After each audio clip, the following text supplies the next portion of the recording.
الحمد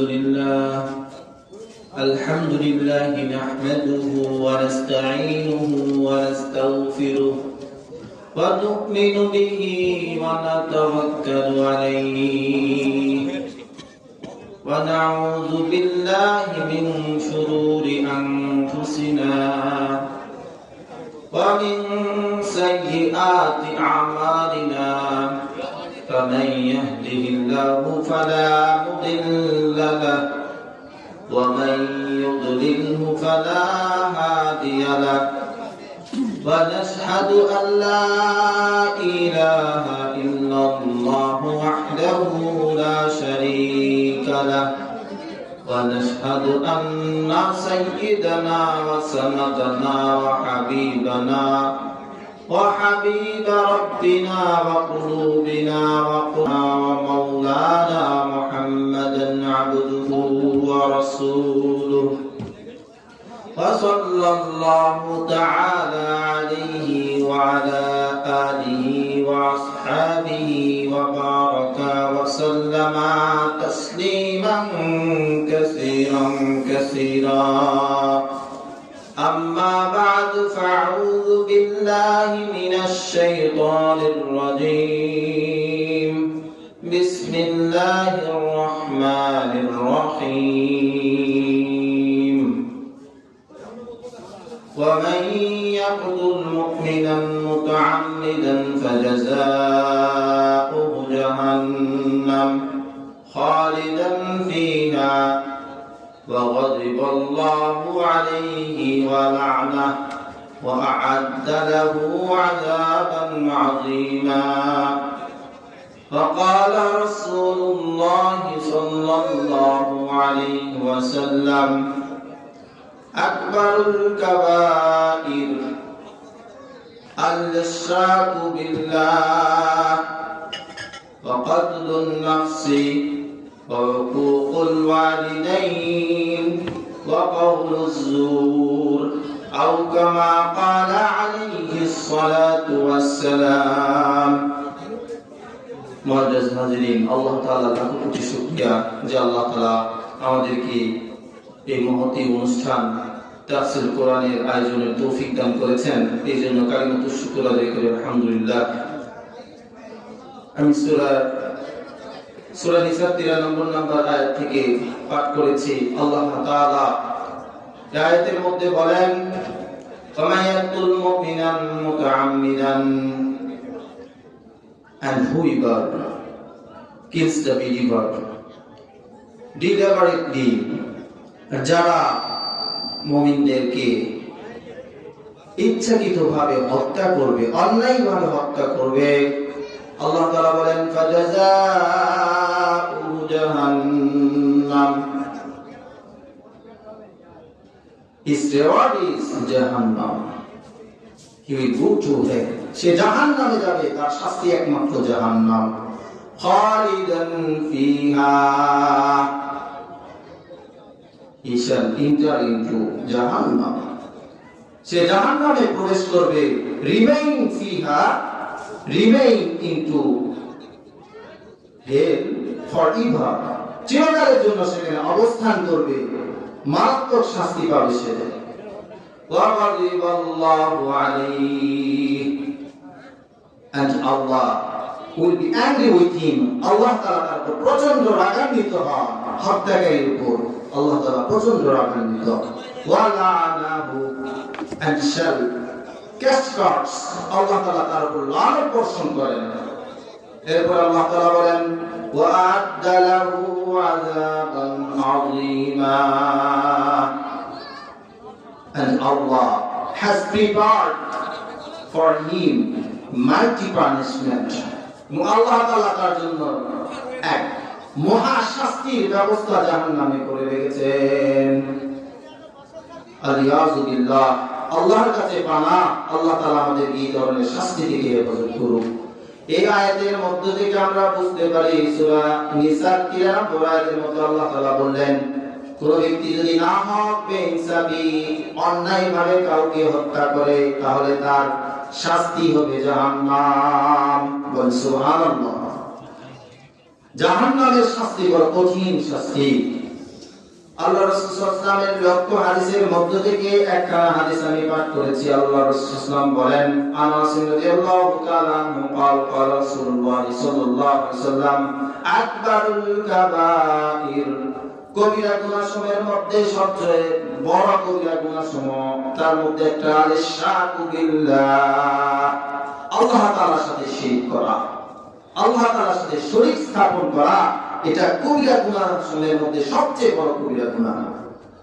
দ্বিতীয় নম্বরে আল্লাহ রাসূল আল্লাহ হাবিব বিশ্বনবী সাল্লাল্লাহু আলাইহি ওয়াসাল্লাম বলেন, কতলুন নাফসি, কোন মানুষকে নাহক অন্যায়ভাবে হত্যা করা।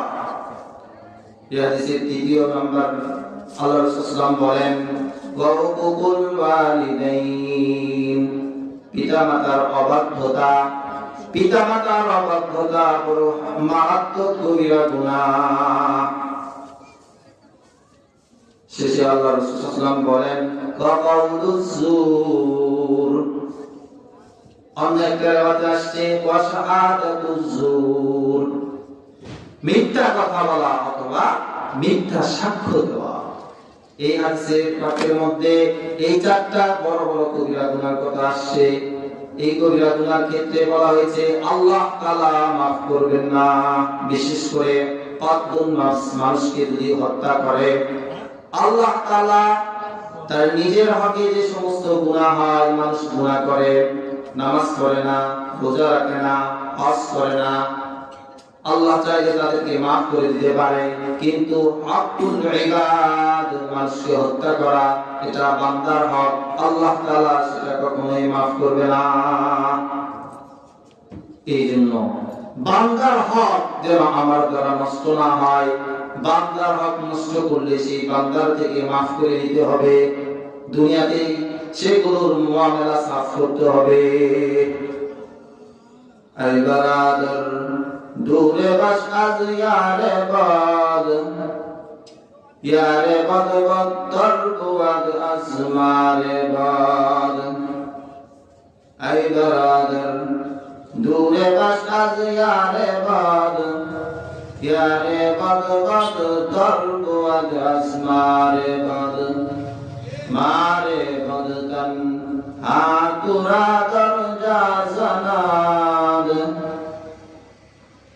মারে বদতন, মারে বদতন হাতুরা দরজা জানাদ।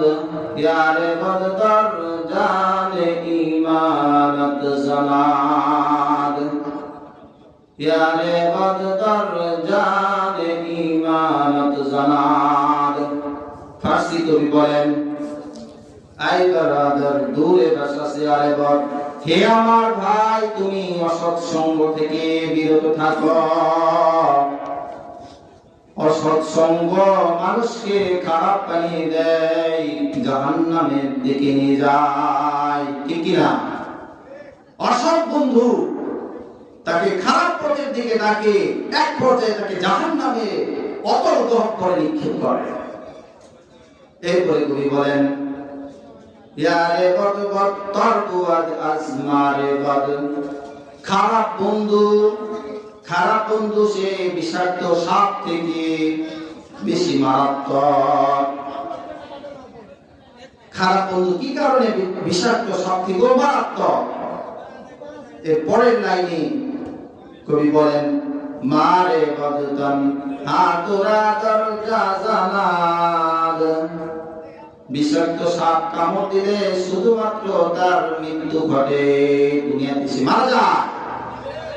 কিন্তু অসৎ সঙ্গী যে খারাপ বন্ধু হয়, এই খারাপ বন্ধু তার জন্য আরো বেশি মারাত্মক। ইয়ারে বদর জানে ইমানত জানাদ, খারাপ বন্ধু এক সময় এমন পর্যায়ে নিয়ে যায় তার ঈমান হারা করে দেয়, ঠিক কি না? এই জন্য খারাপ বন্ধু থেকে বাঁচতে হবে।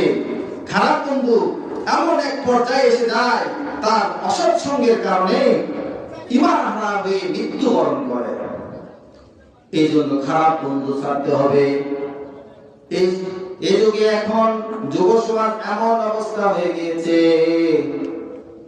শুধু অসৎ বন্ধুর খপ্পরে পড়ে তাদের জীবন নষ্ট করে দিচ্ছে। অসৎ বন্ধু শুধু মানুষই নয়, এখন সবচেয়ে বড় অসৎ বন্ধু হচ্ছে মোবাইল, ঠিক না? এই মোবাইলকে যদি সঠিক ব্যবহার করতে পারেন তাহলে এটা আপনার জন্য কল্যাণকর। আর যদি এই মোবাইলের সৎ ব্যবহার করতে না পারেন, এই মোবাইল আপনার জীবন আমার জীবনকে হালাক করে দিবে, ঠিক না? এই জন্য অসৎ কাজ,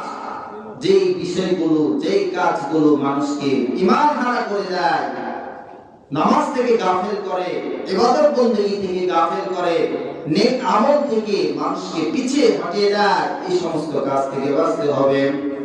কারণ ঈমান বড় অমূল্য সম্পদ। ঈমান এত বড় দামি, মৃত্যুর আগে যদি ঈমান হারা হয়ে যায়, সারা জীবন ইবাদত করার পরেও কি জান্নাতে যেতে পারবে? কখনো যেতে পারবে না। আবার এমন হতে পারে কোন ব্যক্তি পৃথিবীতে সারা জীবন কুফরের উপরে ছিল, মৃত্যুর আগে যে কোন বান্দাকে আল্লাহ যদি মহব্বত করে ঈমানের দৌলত দিয়ে দেয়, কোন ইবাদত বندگی করে নাই, শুধু ঈমানের কারণে ঈমানের সাথে মৃত্যুবরণ করে সে ডাইরেক্ট জান্নাতে চলে যাবে। বলেন সুবহানাল্লাহ। এরকম বহু ঘটনা পৃথিবীতে আছে, বহু ঘটনা এরকম আছে। এই জন্য আমাদেরকে খুব খেয়াল করতে হবে, আমাদের ঈমানকে হেফাজত করতে হবে, ঈমানকে সংরক্ষণ করতে হবে। আমরা জন্মগতভাবে মুমিন মুসলমান হয়ে গিয়েছি, ঈমানদার হয়ে গিয়েছি, মুসলিম ফ্যামিলিতে জন্মগ্রহণ করার কারণে, পিতামাতা মুসলমান হওয়ার কারণে এখন আমাদের দায়িত্ব কর্তব্য হলো এই ঈমানকে সংরক্ষণ করা, মৃত্যু পর্যন্ত ঈমানের উপরে থাকা। ঈমান আমল করার পরে ঈমানের জন্য গুরুত্বপূর্ণ আমল হলো 5 ওয়াক্ত নামাজ পড়া বা জামাতের সাথে নামাজ পড়া। নামাজ যদি জামাতের সাথে না পড়া হয়, এই ঈমানের শক্তি কমতে থাকে, কমতে এক পর্যায়ে জীবন ধ্বংস হয়ে যায়, আমল নষ্ট হয়ে ঈমান নষ্ট হয়ে যায়। আল্লাহ